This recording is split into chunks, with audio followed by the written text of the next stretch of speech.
All right, here we are. Tonight we have the AMA here between the DeFi Angels and Squidverse3D, where the DeFi Angels will be posing some high-level due diligence questions to better understand Squidverse3D and how their project functions.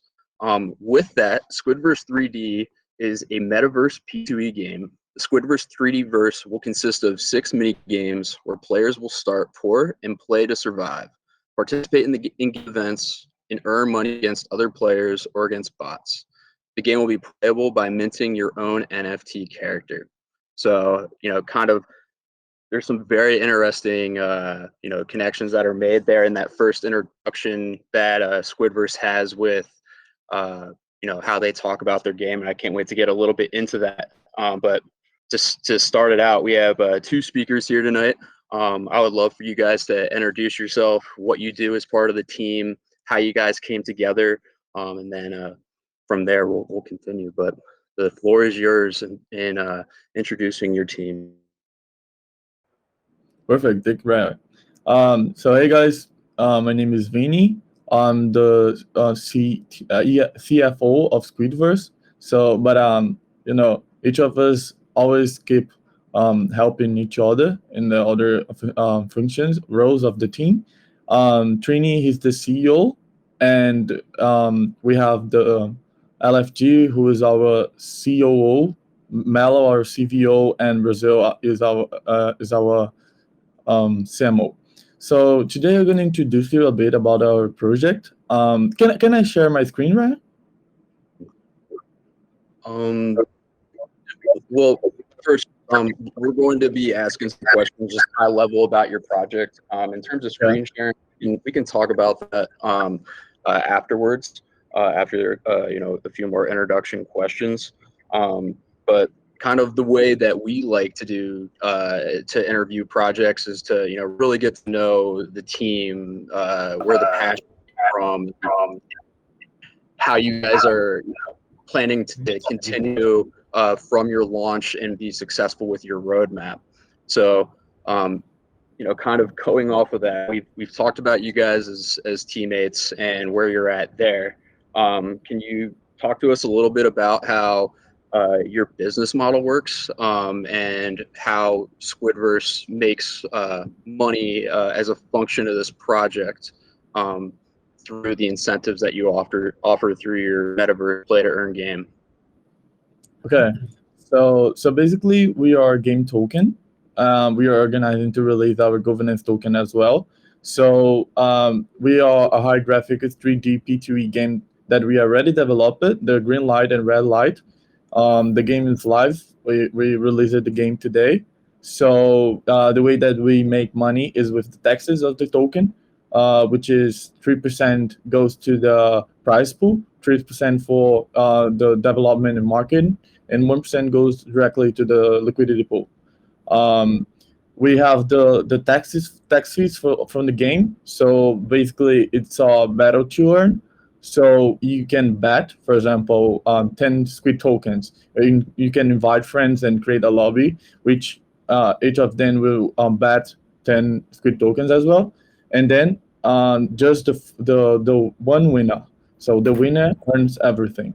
We take 10% of the prize, the pot, and it goes to our prize pool as well. We are developing another game right now. So we have a package of 6 different games which will integrate our metaverse. We have our staking pool is live. So we have a 150% APY. We released it in the second day, right? Because this is something really good to make people earning money without dumping our shard. So basically, they can stake and earn APY of 150%. We are developing as well our Squid pad, which is going to be our gamepad. We have the NFT characters that we will release as soon as we announce the second one of. We are in the beta version today because we just released the game today. We have a event in our Telegram and our main Telegram. We have one audit company and KYC from DeFi, and we are rushing right now the Certec audit as well. And we have a company fully registered in Dubai, with there is SVG Game, a company that aims to develop other games around the world. Okay. That's fantastic. I did notice that you guys had a pitch deck and a white paper. So that was going to be one of the questions was, are you incorporated? And then I saw the titles of your company, of your individuals at your company. So, that everything checks out there. Things that, come to interest when you're talking about, how you're making money over time. I thought one of the more interesting mechanics that you guys came up with was in regards to how when no player wins the game, there's a 50% refund. And what happens with that other 50% in there? Is that sent to burn? Well, what ends up happening with that? Okay, well, I can answer that question as well with the 50%. But before I go on to that question, I could just give an introduction of myself. My name is Crypto Trini. I am an electrical and computer engineer specialized in software development. And I have been in crypto for about 3 years now. And I develop software. And my role on the project, I'm the CEO of the company for this project. So in terms of that payment and that 50%, for now, we did do some changes to it in terms of usually that 50% goes to the prize pool. So what we have is for our play to earn game, we need a sustainable play to earn project where it will be sustainable because you will have a strong sell pressure of persons selling the token when they win the tokens and so on. So for that, we need most of the other play to earn project, they are not sustainable, or many of them are not very sustainable. So that's the reason why we have many of the taxes being collected and going back to the prize pool. So for example, that 10% goes back to the prize pool, and the 50% will be going back to the prize pool as well. So to keep the prize pool increasing, so we'll continuously be collecting tokens. So when the contract has to pay out tokens to players that play in the game, it always gets a resupply of tokens. I appreciate that, and I ask out of I want to make, these are the things that make your firm survive over time, so they're of interest to me, and I totally understand. I like how you guys are continuing to build that prize pool, that incentive for your play to earn metaverse. I think your tokenomics are well positioned for the current market and what we see from more of a what's the demographic that's operating in this environment. So I appreciate the explanation there. So in terms of software development, how do you guys see this game continuing to retain individuals over time with your environment? Kind of take me from launch to right now, and then what do we see over the next month from Squidverse3D? So basically, we already launched our first game, as we said, the green light and red light, and we have a package of 6 different games, right? So red light is one of them. We will link each game for each other, creating an entire metaverse. So when you start to play green light and red light, you have a lab area which will be integrated to the other games as well.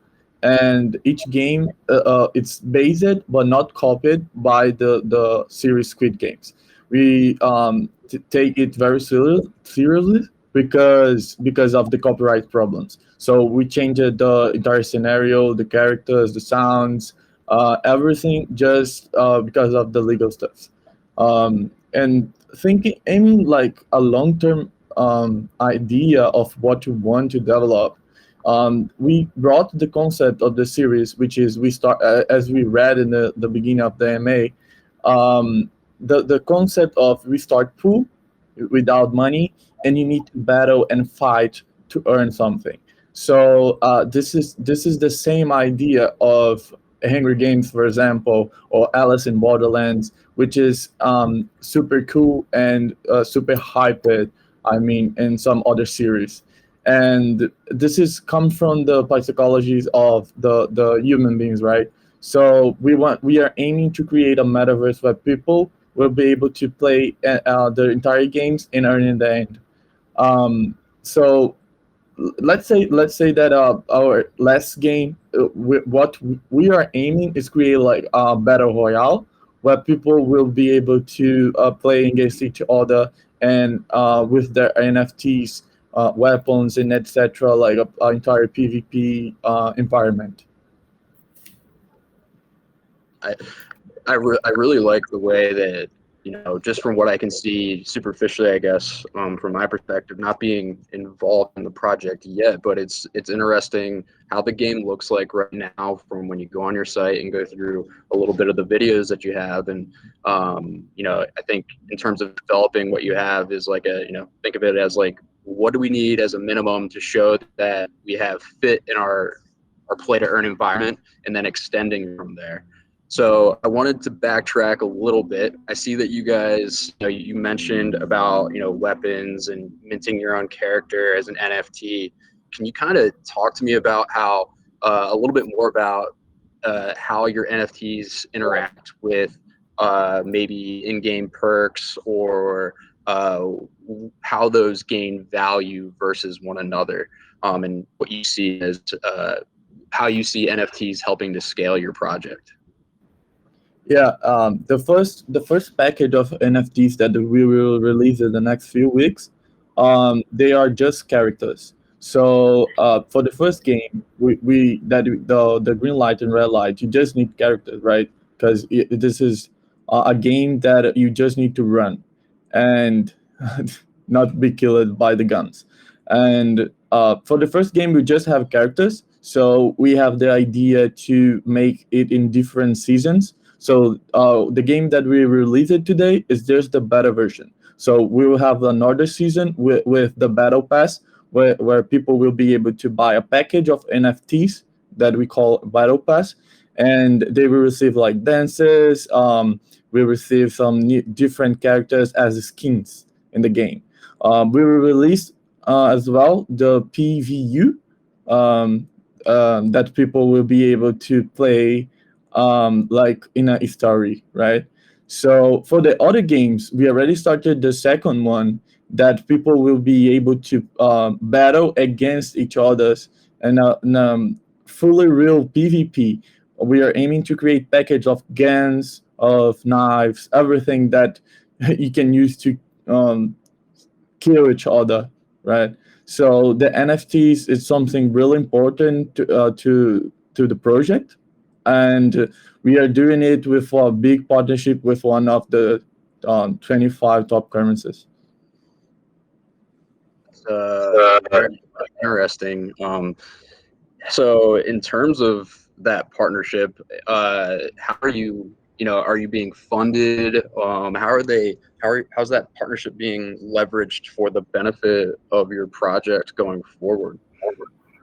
Yeah, we haven't announced the partnership yet, but there are. Adrian, do not talk. Sorry.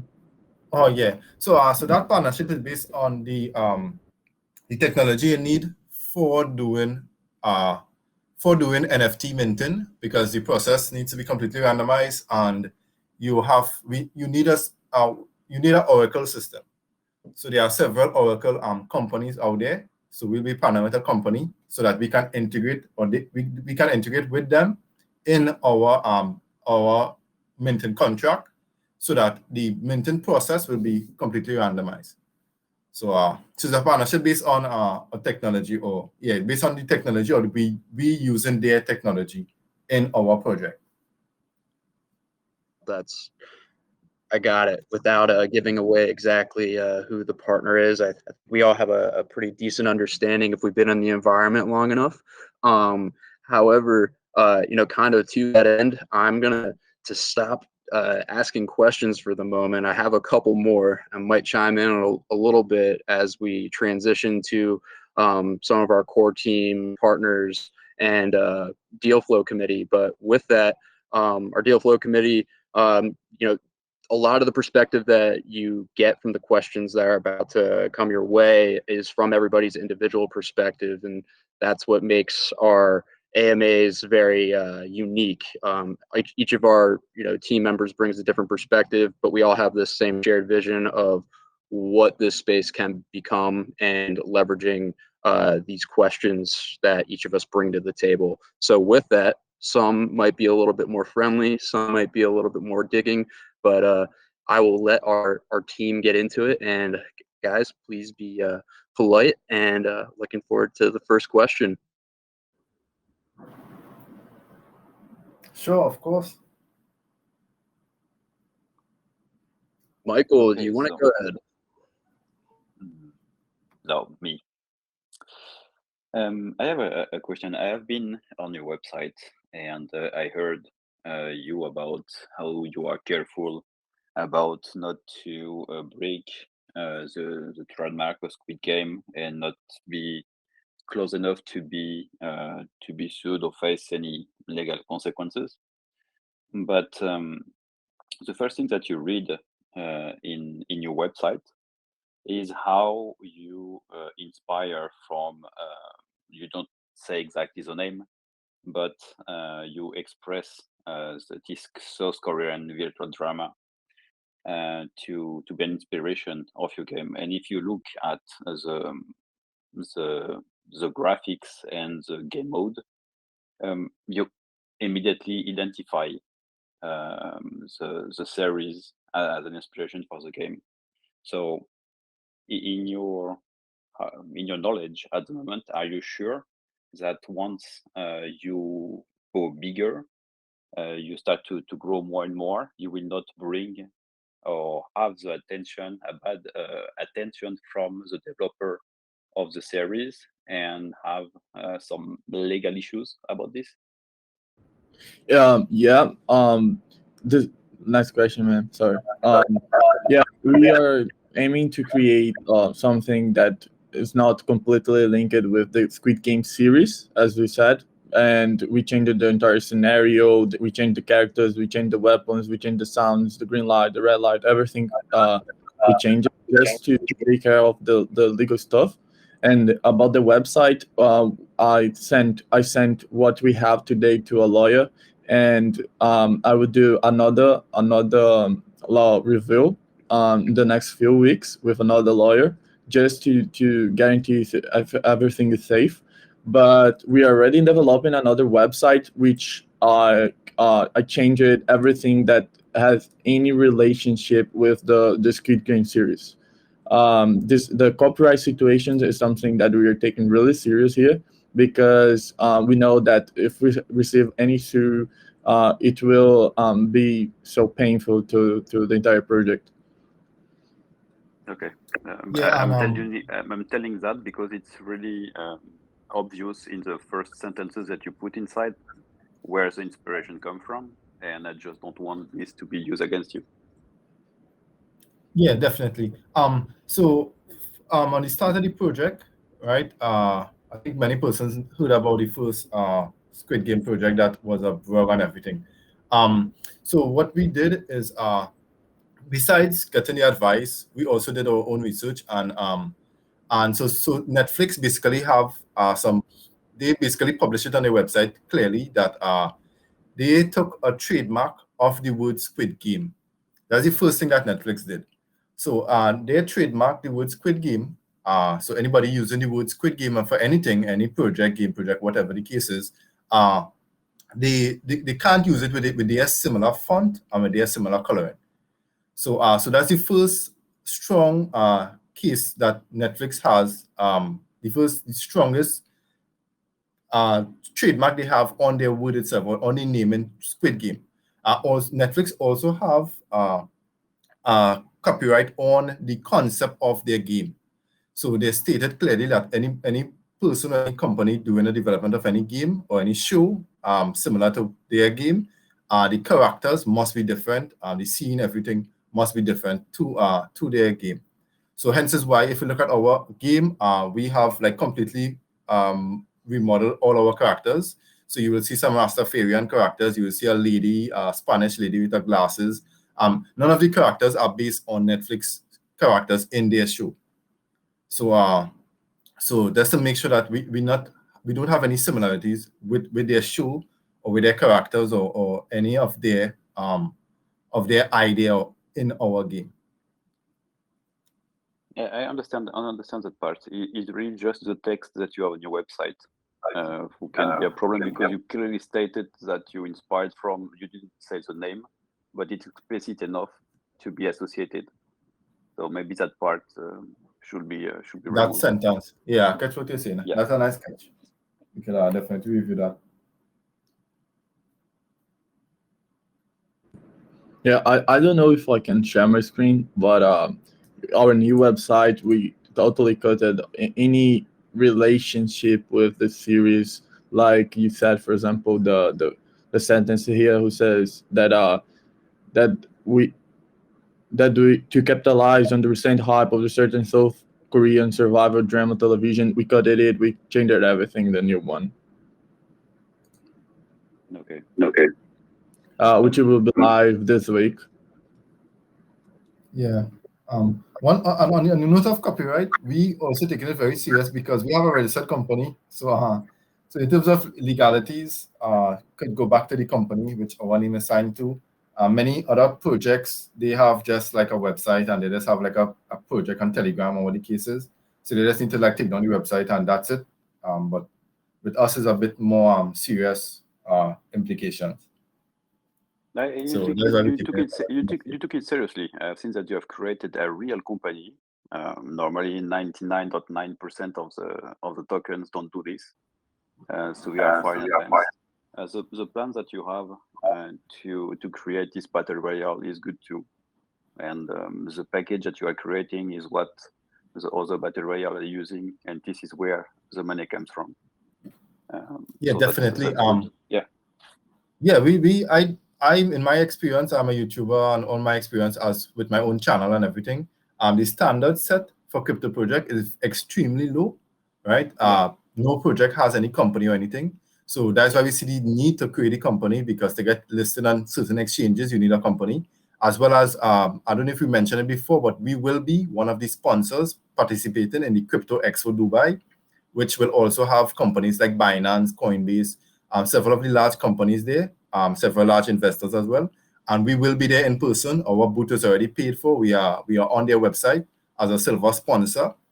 We will have a 15 minutes presentation to do with all the companies present, and so demonstrating our project. So and to do that, we needed our registered companies as well, which our companies are already registered in Dubai. So definitely, in terms of the legalities, the future forward for our project, we are taking it very serious. Completely different from most of the projects existing on BSC and DeFi. Okay. Real quick, in terms of one thing, if we're going along the corporation route at the moment, are there any benefits for registering in Dubai for crypto companies currently that are helping you out? Is there a reason you chose Dubai? Yeah, just forgetting about the taxes. That, for example, in Brazil, you need to pay like 23% taxes to the government, and United States around 30%. In Dubai, we don't need to pay anything, which is where we use the money to improve more our project. We have an environment in Dubai of a lot of other cryptocurrencies projects that you can use to make some cooperations or partnerships or things like that. And the process to open a company there is easier than in some other countries. Yeah. Vinny. Go ahead. To add to what Vinny is saying is, Dubai is sort of one of the business hub for the world. It's like a business capital for the world. A lot of businesses, conferences happens in Dubai. The Crypto Dubai It's one of the biggest crypto conference in the world. And one of our directors is also lives in Dubai. So together with all of those things, that was the reason why we chose Dubai as to launch our company. I Did you see appreciate that the need to have a local explanation. sponsor in Dubai? But go ahead, JP. Yeah, no, I was just curious if they still have the obligation to have a local sponsor in Dubai. So if you wanted to open a business, you need to have a local person who owns like 51% of your company. Exactly. Yeah. And Dubai laws on money laundering or any sort of corruption is also very strong. Very tough laws on corruption. So also have to be careful with how you operate in Dubai as well. Well, Right. Go ahead, Vinny. Yeah, just let me show our company registration here. This is our business license. So we are fully registered in Dubai, as you can see. This is something open, so people who wants to see it, they are open to see it. This is in our shoe post, for example, in our website, everything. So if you just want to see it, it's everybody is able to see it. And this is Crypto Expo Dubai, which confirmed us here on 17th, 18th March. Squidverse3D. Hey, congratulations on landing that. I want to learn more. I want to talk to you a little bit more after this to go over what the crypto scene is like over in Dubai. But let one of our more of our core team and deal flow committee ask some questions, and we can explore that later. Sweet. Hey guys. I have a couple. My name's Taylor. Thanks for letting me share. I wanted to hop in. So I'm on the website, just going through it. Really interesting stuff. So it seems to me, if we can just back up and kind of highlight the project a little bit, you took advantage of, the Netflix series with the Squid Games. Now we have this hype launch, and the real utilities around this would be the P2E game and then also the NFTs, right? Yeah. Sorry, go ahead. So those are the two main functions. As new investors come in, can you describe to like maybe a novice person to P2E gaming, if I just bought a brand new PC that I wanted to say, hey, I'm going to get into this, what does that look like, and how do, investors earn money from playing these games? Or is that, in motion since it's still beta, or is that still to come out, like that function? We have a few releases, but Vinny could go over. Our project is way more than just a P2E game. Vinny could go over some of the future implementation. I could just touch on the ones that we have released already. So we have released the staking. The staking site is live now. So persons who are not actively playing the game, they have the option to go and stake. And the APY is very good. It's like 150% daily. So if you're not an active player of the game, you can actually stake and get earnings from the staking. And then we have the P2E game, which persons will play will be the main revenue for the persons participating in the game. And we also have already started the development of the other parts of the project, which Vinny can go on. But Vinny, you wanted us highlight them briefly? Yeah. So besides the game is, as I said, is a new concept of battle to earn, right? The first game is it, which is green light and red light. And our other games will be a different concept. So how we can earn with it. So let me just quick share my screen. I will show you something. We aim to create a game that everyone is able to play. So we said that we are a high graphic game, right? So if you go here in settings, you can just select the graphics that your PC can play with it. So you can play in ultra, high, mid, or low graphics. And this is our first game, right? Made by Unity, which is really good. The games made by Unity, you can integrate in all the platforms, for example, Steam, which is the biggest platform on computer, or Epic Games, for example. we have some other utilities as well. So we, as Trini said, we have the staking, we have the gamepad. Let me show you our Figma file right here. So this is our treasure. So basically, this is our dashboard where people will be able to see our circulate supply, how much we stake it, how much tokens lock it, how much we use to buy back, our ecosystem rewards, team advisors, development, marketing advisors. Just remember that it's just a draft. We already started our development, but this is just a mock-up, right? So here there's the staking pool where people, for example, we are aiming to create some other staking pools, so people will be able to see here what's going on with each pool. We want to, we are a project that is aiming not just to create a games, but an entire game environment. So we will create the crypto ETFs, which people will be able to invest in some different game pools, so using crypto money or fiat money. So let's say that your dad, 60 years old guy, wants to invest in crypto, but he doesn't know nothing about it. He just can buy those pools and make profits of the valorization of each pool.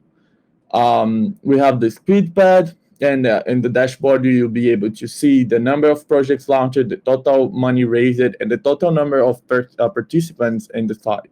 If you click here in the SQUID DAO, you'll be able to see our SQUID pad, which is going to be a game launch pad where people, for the developer side, you'll be able to apply right here. You'll be able to apply, and you need to do a KYC to the team. You need to be completely doxed. So this is something that we are aiming, because our team is doxed. We want to create a total environment of trust. And as soon as we are accept your application, you'll be able to raise funds in our platform. That platform will allow you to open some staking pools, to this a cross chain, and to show the completed IGOs. This is completely KYC. We have the staking, Unit 3D, launch plan, and marketing. And this is our IGO. Sorry, this is an IGO and INEO platform. The difference is that IGO is a platform that the developers will be able to raise funds here, and the INO, if you just click here and go to the INO, is to open a staking pool in the gamepad. A thing that I forgot to mention is each project that we'll launch here, we will open a pool in our treasure, backing a stable that they will be able to have their own staking pools with a high APY. This work like any other treasure, for example, Time or Wonderlands, right? So AcroDAO, any kind of treasure that you can find today in the crypto market.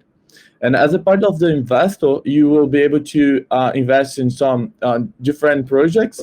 It's a cross-chain platform, so you can invest in, for example, a project in Phantom and BSC on Ethereum or whatever. Yeah, and the statement was correct about being much more than just a P2E game, and also the NFTs.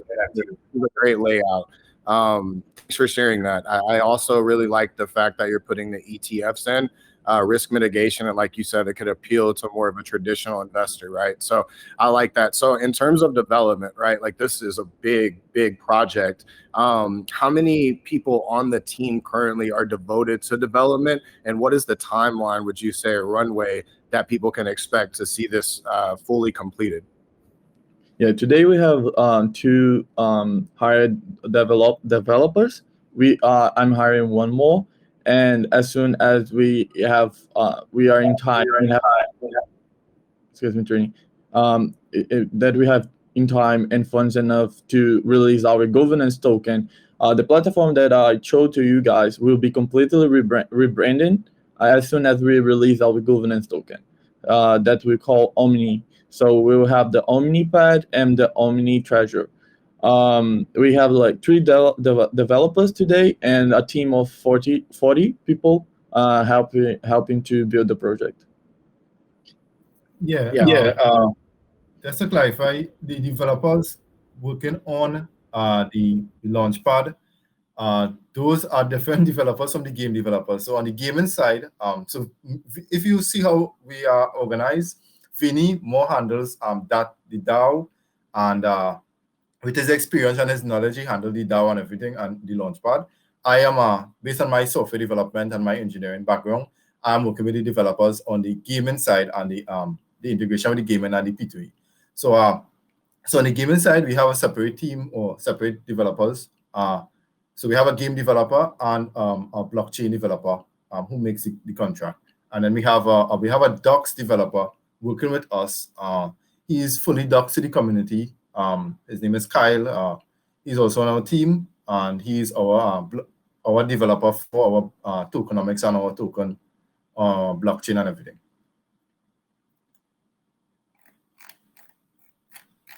This is really interesting. I think too, moving into the real life events, that's something that we do here at the Angels. I could see it having a lot of success. You know, the fact that you guys are KYCing, you know, going to be that kind of launch pad for the gaming side. I really see the vision there. And from the layout that you shared, it really looks like the development's progressing and going well. So I want to just tell you guys congratulations on what you've done thus far, and I'm excited to see what you do. And also, I'm really, you know, anxious to see how the event goes for you in Dubai. Again, those are really tremendous when you get them, you know, face to face with people. So definitely, I would say take advantage of that. And, you know, I wish you the best of luck there. But thanks for answering my questions, guys. Cheers. Yeah, no problem. Hope to see you. Hope to see some of you all in Dubai next month. I wish I could be in Dubai next month, my friend. I'll be in ETH Denver next week if you want to stop by, but Dubai sounds way better. Next time. Yeah, CZ will be in Dubai, I believe.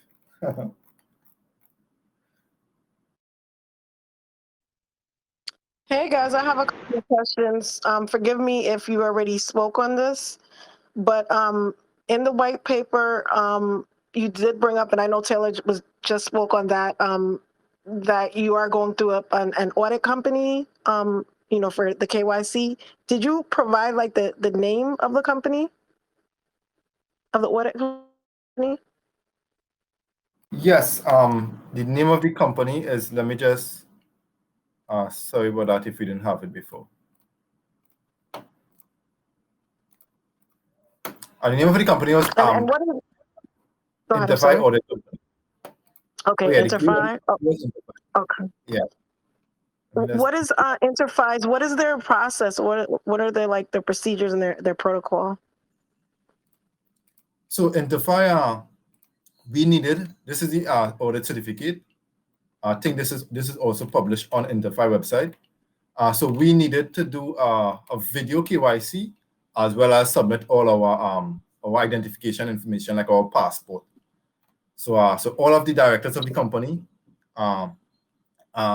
we have like 5 directors. We are all docs, and for this process, we docs 2 of the directors needed to complete for this KYC. So 2 of the directors, they submitted all of the information. Yeah, that's why I asked that question, because I know with their fight, it only needs to be 2. So that was the reason that that's what I was trying to figure out, because I know of other people that have docs through them, and they don't require all of the members to docs. They only require that from 2. So basically two people docs, correct, on your team? Yes. Okay, gotcha. Okay, gotcha. And then my second question, unless you had something else to say. No, just to say, we also had to do some other doxing for other AMAs we had. Like on Phoenix, I believe we needed to dox to the persons we were doing the AMAs with, because they only allowed for dox persons, and they require their own doxing. So that's just like some other communities we attended. Gotcha. Okay, perfect. Okay, and then so for the game, what, red light, green light, you all are in the alpha stage, I think is what it said. I don't know if that's still correct at this time, but that's what I read. Do you have like the figures on how much it will cost for all of the games? You know, or is this going to be like a package deal for all of them that you'll pay? When you say cost, you mean like for cost to develop the game or cost for persons Yes. to use the game or play the game? No, cost to develop the game. Yeah. Like what's the estimation of how much all of the games combined would cost? If you can give me the numbers. Oh, we don't have actual cost to that. It's like an on-time basis, because right now what we like to do is we like to develop first before we actually release it. So right now we have the second game, which is more or less completed. It has not integrated to any smart contract as yet.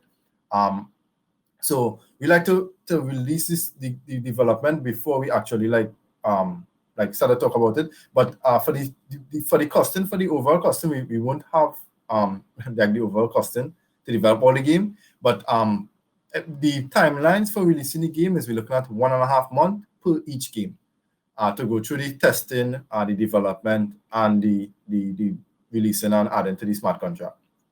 1.5 months for each game. The second game might be released early because, as I said, we were already in the development of that game. So we release that game early or within a month from now. Thank you. Mic check. Can you guys hear me? Mic check. Go ahead, Mike. Vinny, what's up, my dude? How's it going, man? I'm doing well. How you been? Being good. Love it.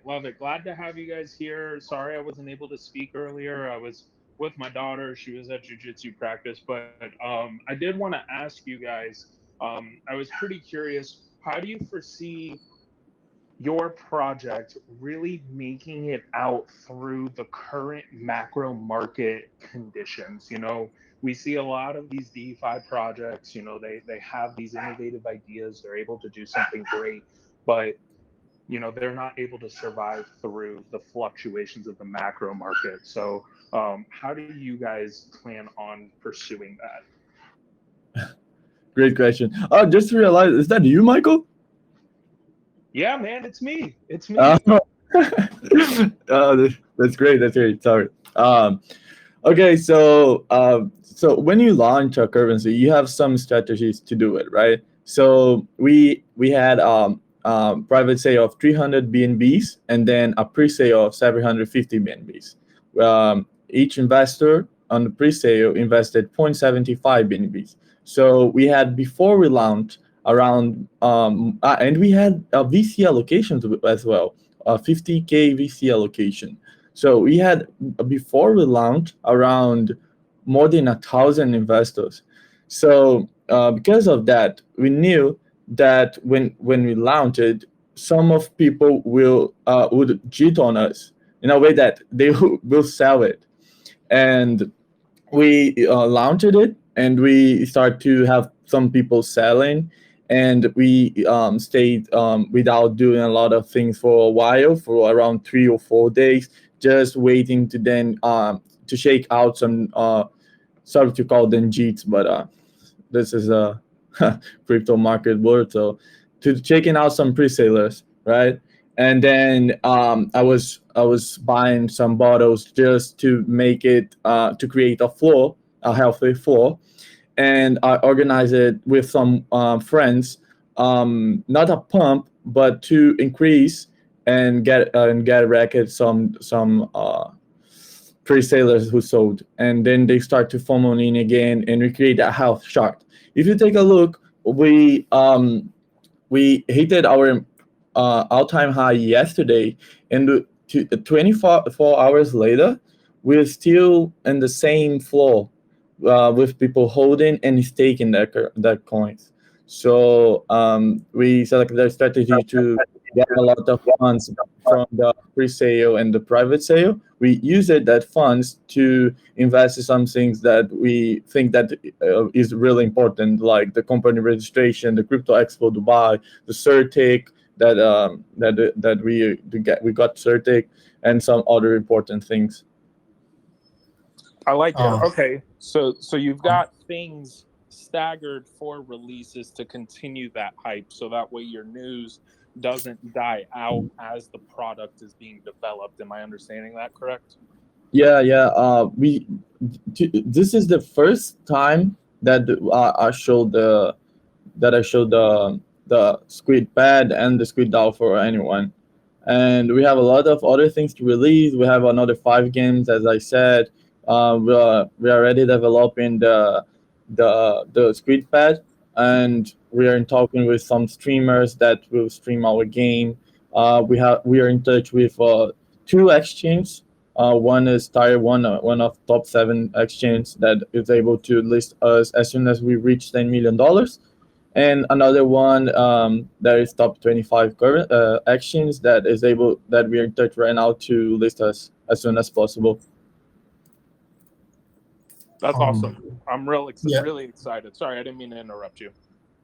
Yeah. Well, to touch on what Vinny said, Michael, I think your question also touched on in terms of our marketing, for us to leave from the domains of a micro project to go into a much larger project, because the amount of projects like end up dying. So so if you look at the reasons why many projects fail or don't reach to the level of like a Satima or Shiba project, the reason why is many of those projects, they don't have the foundation to really reach. The developers are not motivated, and they did not do the correct process. So for example, most projects do not launch with a registered company. We actually registered our company before launch.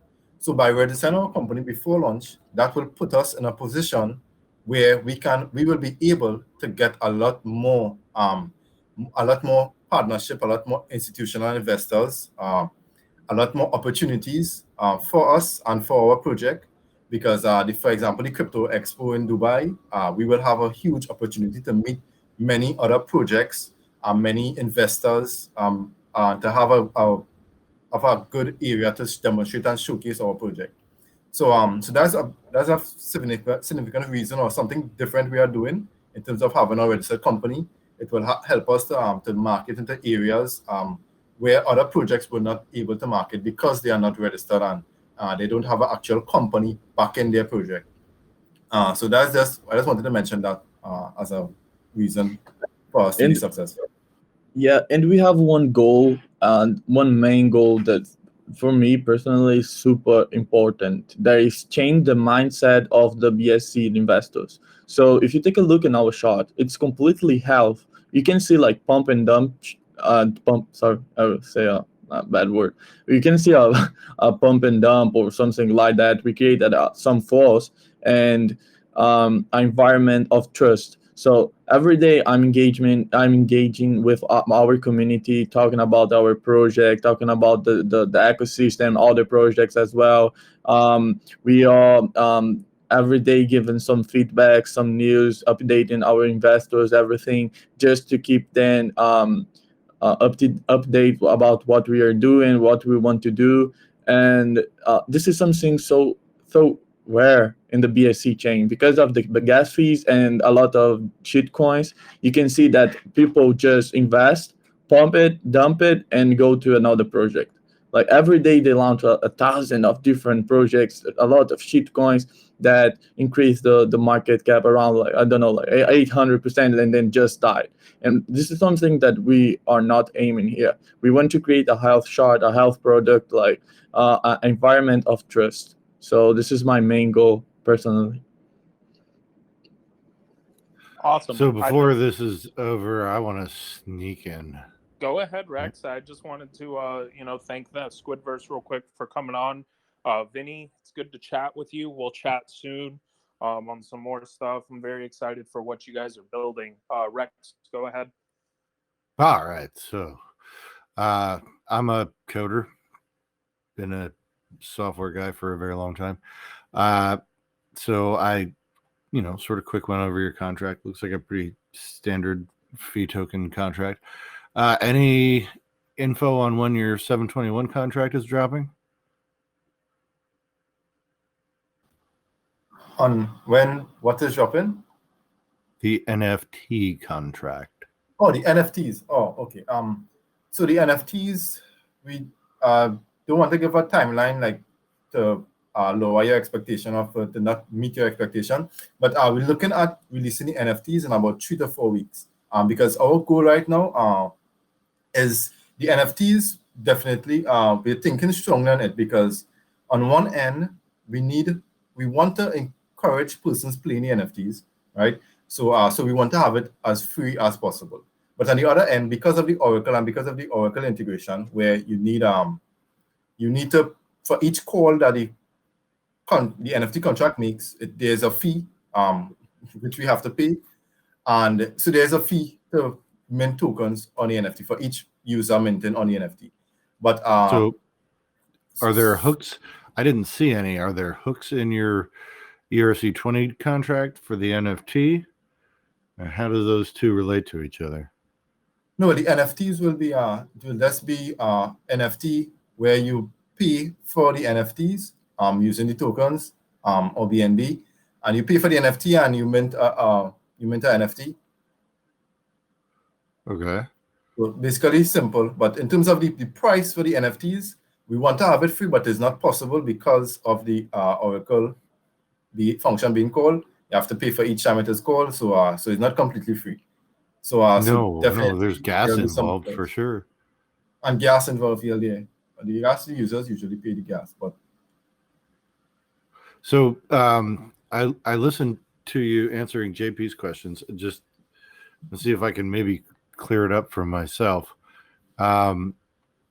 You have the token, which is required to play the game. You have the NFT, which is required to play the game.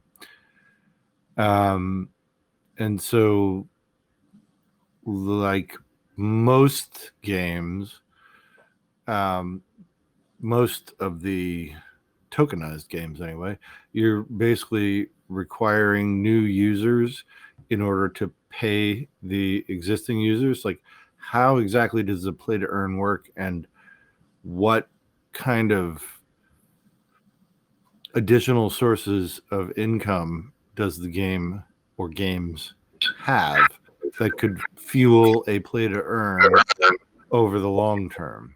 Yeah, I can answer this one thing. So the first game, the red light, green light, we have the concept of battle to earn. So we didn't use the word bet to earn because of the legal stuff around it. So the battle to earn is basically you're gonna bet like a certain amount of tokens, and you can play against other players that bet too. And our other games, we are aiming to create some other ways to earn money with it. So, for example, the scholarships situation that you have in X Infinity, for example, which allow people that have money to invest in some deck of NFTs, give it to someone that wants to play and pay a fee and earn like passive income. So each game will have a different way to earn money with it. So the what you're aiming to create in the second game will be totally different that which is in the first game. That is totally different than what you're gonna be in the third game. Okay, maybe I'm missing it, but how do you get additional revenue into the system other than new people buying the tokens and or NFTs? Oh, that's great. Yeah. So it comes from the Squid Pass as well. So you have a tax to that you need to pay to the company, to the company. I mean, to raise funds there. It's so normal. So, for example, if you wanna do a pre-sale to raise funds on Sphinx Launchpad, for example, if you don't want to have a stealth launch, if you wanna lock it, you need to pay a fee for it, right? Which is in Sphinx, for example, it's so low. But for example, in the other ones like Pink Say, you need to pay like 3 BNBs, and then they take like 5% of the supply. And this is another way to get some money. So just back up for a minute. Your Launchpad is going to help fund your game? No, it's gonna help to fund our company. But in the game, each lob you need to pay a tax. So 10% tax that goes to the prize pool, and as much money as we have in the prize pool, we can be able to pay the players. I get that, but that requires people buying and or selling the token. Well, what I was sort of asking was, play to earn games, the biggest question on anybody's mind is, how do you maintain earnings without depending on new players? So you've got 1 million players and you're sort of riding that million number. How do you generate earnings for the existing players? Yeah. Are there any other sources of income besides requiring that the game get new players? Yeah, that's great. Yeah. With tournaments, for example, so we want to have some tournaments like X Infinity is doing. We'll do the first tournament, X tournament, soon, and this is a way that competitive competitive players as well. This is a way that a lot of different games in the real world and the crypto market world earn money as well.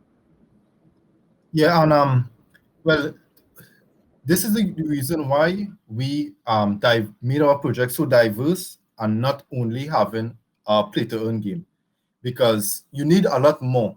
So this is the reason why we already started our development on our launchpad, as Vinny showed on the treasury, the ETFs, and all those things. So while the game has its own revenue stream from persons playing the game and new investors coming, everything is tied into our ecosystem, where we have the governance token and we have our SQUID token in the launchpad and in everything else.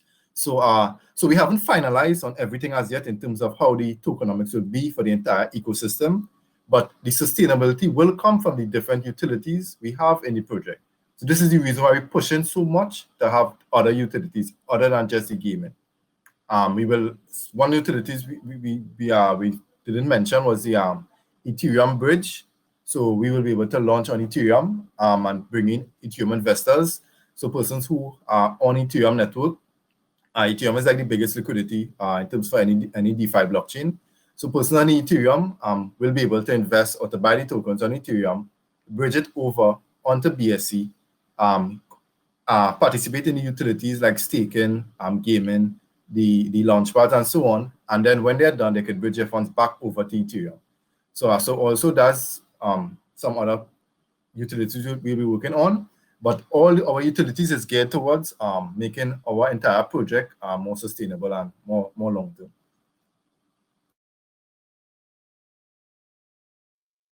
I mean, typically you need an in-game ecosystem that people want to spend money in, or you need in-game advertising that advertisers want to spend money on in order to have a self-sustaining play-to-earn kind of a model.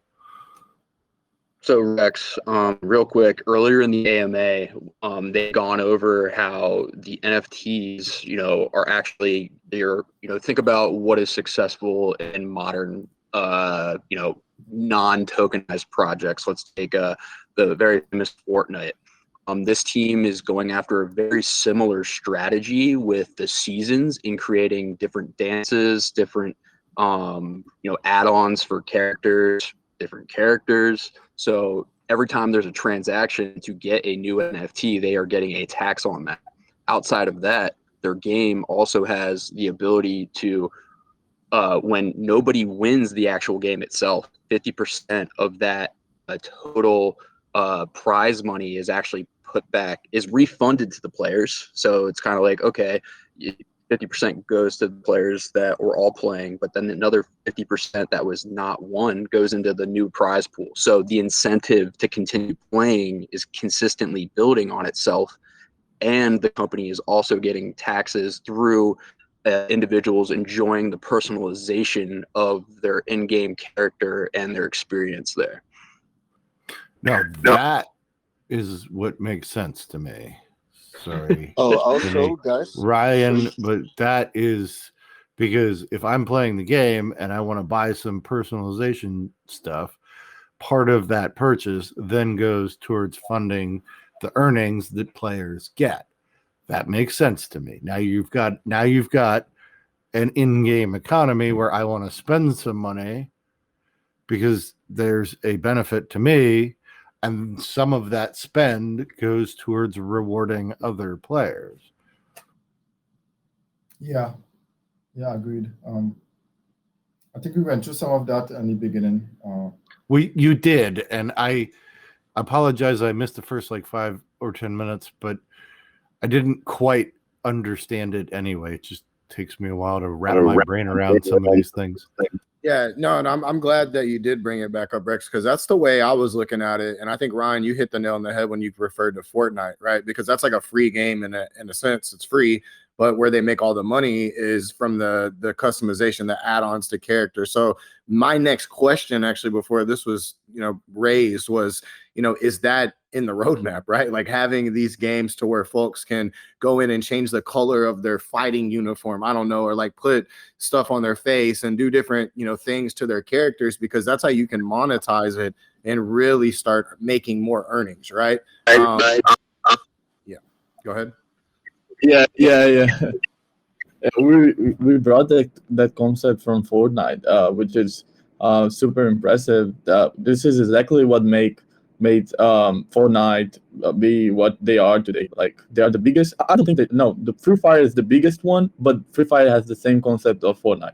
So with the different seasons that people will buy the battle pass, and will be different NFT collections. So we are aiming to create. So for example, let's say that Marvel Studios start to invest in us. We want to have a Marvel NFT Squidverse collection, for example. And the season 2, season 3 will be different collections with a different concept of the game.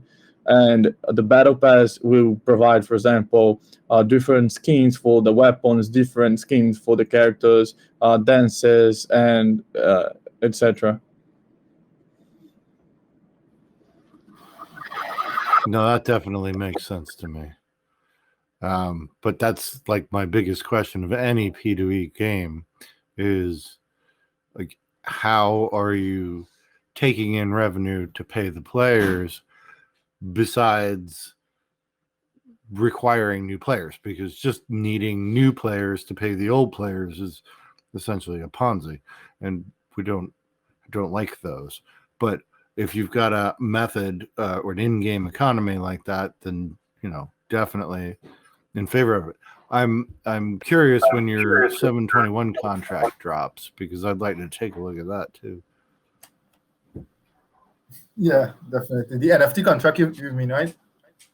Yeah. ERC EIP 721 is the NFT standard right now. Oh, okay. I like the programming terms and language. Nice one. Hey, well, sorry, then Ryan. you go. Yeah, I just forgot to mention when Taylor was talking that we are rebranding our white paper right now. So because when we started the project, we wanted to set Omni as something that we would announce in the future to create some hype around it. But I think that we committed a mistake when we did it. So right now we're going to announce everything that we're going to do, our entire roadmap with the governance token, with the treasure, the gamepad, how things will work. So we are rebranding our entire white paper right now, and we will finalize until next week. You guys, I was just going to actually make a suggestion. You took the words right out of my mouth, because this project, and I was just messaging somebody saying, I wasn't super interested when I read all the papers, and now I am, because you have, an ecosystem within a game, but you also have a ton of other pieces to the project and to your company that really are not mentioned in enough detail in all the paperwork. So when you're looking at, going beyond the initial hype, the initial, the pump and dump stage where you want to make this project bigger and you want to attract serious investors, you really do need to give folks a better idea of the, the scale of the entire project. So I'm glad that was already on your mind. Yeah, I totally agree. This is something that we're just, yeah, this is a mistake that we committed, but we are changing everything right now. The new white paper will be um, really good, and everyone will be able to understand which is our future vision and long term. One minor point is I would try to enumerate the economics around the game on your website, because there's so many play to earn games out there, and so many of them are fantastic punsonomics. But if you've got an actual in-game economy that could generate, that help to sustain those rewards, it's well worth it to pay somebody to write it up in such a way that it's obvious on your white paper, on your website somehow. Hey guys, how's it going? Hey, So I just wanted to say how awesome your whatever it was called. For some reason, the word is escaping me. Today, I seriously cannot think of the word. When I got to play the game with you guys, it's Susie. I don't know if you remember me. It's like crickets right now. I can hear you. I'm hearing you. I'm hearing you. We can all hear you. You're good. You can hear me? Okay, good.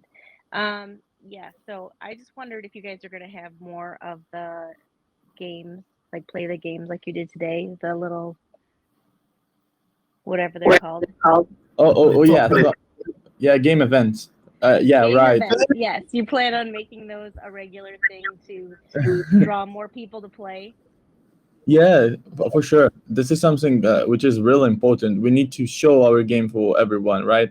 So something that we forgot to mention is our game have a free to play option, which people can play against bots.